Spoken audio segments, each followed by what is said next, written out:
Halo, Assalamualaikum warahmatullahi wabarakatuh. Kembali lagi bersama saya Teguh Imam Perdana Surbakti, mahasiswa Magister Pendidikan Dasar Universitas Terbuka. Nomor induk mahasiswa 501573565 dalam mata kuliah Studi Komparatif Pendidikan Dasar Berbagai Negara. Video kali ini akan menjawab pertanyaan pada tugas 2.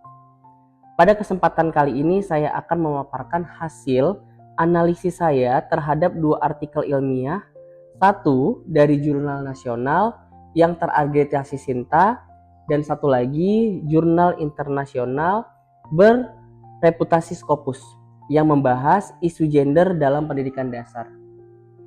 Isu gender dalam pendidikan dasar masih menjadi tantangan di berbagai belahan dunia, termasuk di Indonesia. Ketimpangan ini muncul dalam bentuk akses pendidikan, kurikulum yang bias, serta sikap dan ekspektasi guru yang tinggi terhadap murid laki-laki maupun perempuan. Oleh karena itu, memahami dinamika realitas di lapangan yang sangat penting bagi kita sebagai pendidik dan agen perubahan sosial. Tugas ini akan menjawab 2 pertanyaan utama dari kedua artikel tersebut. Pertama, apa saja poin penting yang dibahas dalam artikel nasional dan internasional tersebut? Dan yang kedua, bagaimana relevansinya dengan pengalaman saya mengajar serta dengan materi pada modul MPDR 5302. Mari kita bahas artikel nasional terlebih dahulu. Artikel nasional judul Implementasi Pengurustamaan Gender dalam Sistem Pendidikan di Desa Purnajaya, Kecamatan Indralaya Utara. Penulis Via Nyimas Safitri dan kawan-kawan. Jurnal Pendidikan Nonformal 2024, Sinta 3. Artikel ini membahas implementasi kebijakan pengurustamaan gender dalam sistem pendidikan dasar di salah satu wilayah pedesaan di Sumatera Selatan. Penulis menemukan bahwa meskipun pemerintah telah mendorong kesetaraan gender, realisasi di tingkat sekolah dasar masih menghadapi banyak hambatan struktural dan kultural.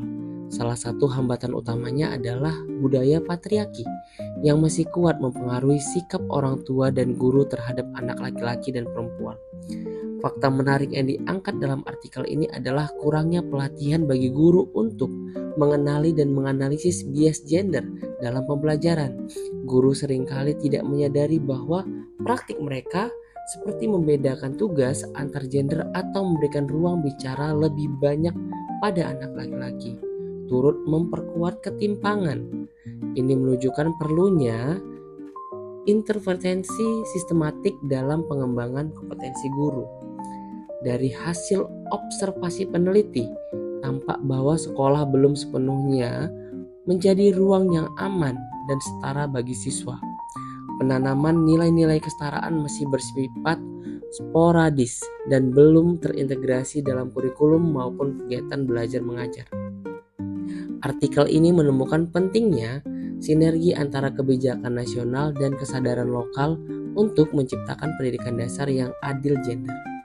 Sebagai guru di High School Indonesia Medan, saya bersyukur karena sekolah kami sudah mengintegrasikan prinsip kesetaraan gender secara eksplisit melalui model pembelajaran seperti project based learning dan kegiatan student learn conference.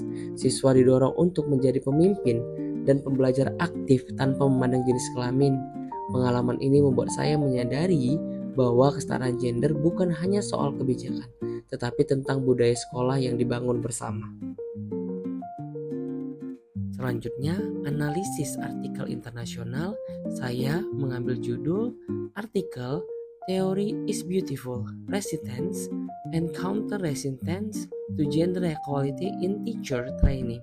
Penulis Anhoa Reza Ochio, Jurnal Higher Education Quarterly, Scopus 2023. Artikel ini membahas dinamika, resistensi, dan perlawanan balik terhadap kebijakan kesetaraan gender dalam pelatihan guru di Spanyol.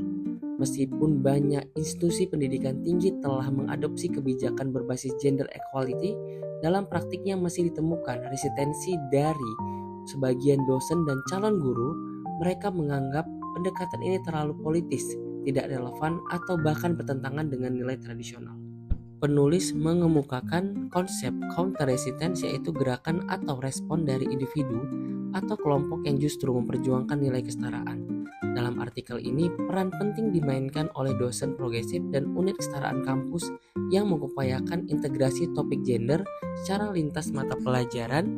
Ini mencerminkan adanya tarik ulur antara teori dan praktik dalam dunia pendidikan. Hal menarik dari artikel ini adalah pengakuan bahwa transformasi budaya institusional membutuhkan waktu dan keberanian moral. Pendidikan guru tidak cukup hanya mentransfer teori keadilan sosial, tapi juga memberi ruang pada refleksi kritis, pengalaman hidup, dan dialog yang jujur tentang identitas, kuasa, dan hak. Ini sejalan dengan semangat interseksionalitas dalam pendekatan keadilan pendidikan. Dalam modul MPDR 5302, khususnya pada topik pendekatan sosial budaya dalam pendidikan dasar, ditekankan bahwa guru adalah agen perubahan. Artikel ini sangat relevan karena memperhatikan bahwa perubahan nilai dalam sistem pendidikan dimulai dari proses pelatihan guru. Di tempat saya mengajar, refleksi nilai dan kepekaan sosial adalah bagian penting dalam setiap proses pembelajaran, termasuk melalui mata pelajaran seni yang saya ampuh. Misalnya siswa diajak berdiskusi tentang isu gender dalam iklan atau karya visual secara kritis. Dari kedua artikel yang sudah saya analisis dan saya bahas dalam sesi ini, saya dapat menyimpulkan bahwa perjuangan menuju pendidikan dasar yang adil dan setara gender bukan hanya soal regulasi dan teori, melainkan soal praktik, kesadaran, dan komitmen jangka panjang. Sekolah, guru, dan kebijakan harus berjalan beriringan agar perubahan dapat terjadi secara menyeluruh. Seperti pepatah mengatakan, di mana ada kemauan, di situ ada jalan. Nah, dan dalam konteks pendidikan, kemauan itu harus datang dari hati seorang guru yang sadar bahwa ia bukan hanya sekedar seorang pengajar, namun seorang pembebas. Mengutip teori dari Pablo Freire, seorang filsuf dan tokoh pendidikan dari Brazil, mengatakan pendidikan sejati adalah prasi refleksi dan aksi yang mengubah dunia. Sekian yang dapat saya sampaikan untuk menjawab pertanyaan pada tugas 2. Akhir kata saya ucapkan wassalamualaikum warahmatullahi wabarakatuh.